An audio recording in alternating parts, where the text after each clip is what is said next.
A wealthy California family, a marriage spanning decades, and a shocking murder that rocked an entire community.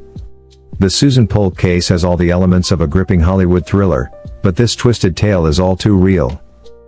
What drives a wife to kill her husband of 20 years? Was it a desperate act of self-defense or a cold-blooded plot for revenge and financial gain? As we unravel the complex web of manipulation, abuse, and deadly secrets at the heart of this case, you'll be forced to question everything you thought you knew about love, power, and the human psyche. Prepare yourself for a journey into the darkest corners of a seemingly perfect suburban life. By the end of this video, you'll understand how a teenage girl's infatuation with her therapist set in motion a chain of events that would culminate in murder 2 decades later.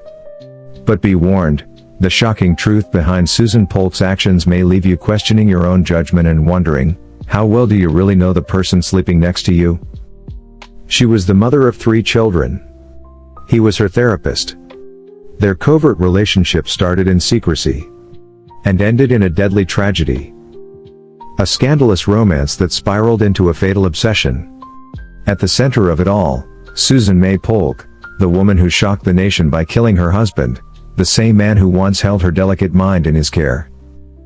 This is the compelling true crime story of Susan Polk, a woman accused of murdering the man who molded, dominated, and eventually shattered her. In the late 1970s, amidst the calm suburbs of California, a 15-year-old named Susan Bowling walked into the office of Dr. Felix Polk, a reputable psychotherapist in his 40s. She was distressed, anxious, and yearning for help. Felix became her counselor. But what started as therapy soon turned into something far more contentious. He told her she was exceptional, gifted. He boosted her self-esteem, but crossed every ethical boundary. In time, they developed a relationship. He was in his 40s, and she had just left high school. They got married in 1982. Susan was 24, while Felix was almost 50. The imbalance of power was already unsettling. At a glance, their life appeared perfect. A large home in Orinda, California. 3 sons. Felix was thriving professionally. Susan was a homemaker. But beneath the surface, Susan claimed the marriage was like a prison. She alleged Felix was controlling, manipulative, and abusive, emotionally, psychologically, and sexually. Felix, in contrast, portrayed Susan as unstable, paranoid, and hazardous. Their disputes grew frequent, with the sons caught in their turmoil. Susan believed Felix plotted to institutionalize her. She accused him of poisoning her, monitoring her every step. Was she descending into madness? Or exposing a more sinister reality? October 13, 2002. Although separated, tensions ran high. Susan returned to the home that night to retrieve some belongings. And what occurred next sent shockwaves across the country. Felix Polk was discovered lifeless in the pool house, beaten, stabbed, and dead. The scene was horrific. Susan fled the scene.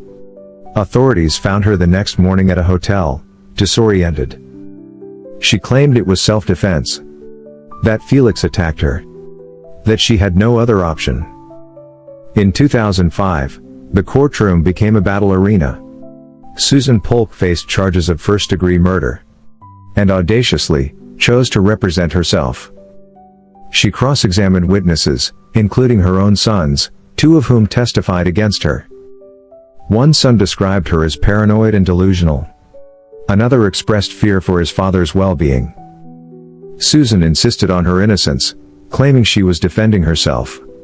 That years of psychological manipulation resulted in a moment of fear. The trial fascinated the public. Was she a battered woman driven to the brink, or a calculated killer? Following an intense trial that lasted for months, the verdict was revealed. Guilty. Second-degree murder. Susan Polk was sentenced to 16 years to life. Even now, Susan asserts she acted in self-defense. Her case has been referenced in discussions on mental health, power misuse, and the ethics of therapist-patient relationships. The Susan Polk case is more than a murder narrative, it's a harrowing story of obsession, manipulation, and what ensues when blurred lines culminate in violence. Was Susan a victim, an antagonist, or perhaps both? Share your thoughts in the comments below. And don't forget to subscribe for more engrossing true stories every week, here on Guilty and Exposed. Subscribe for more true crime deep dives, where every case reveals a darker side. Was Susan Polk a sufferer of abuse? Or merely a manipulator exploiting the system?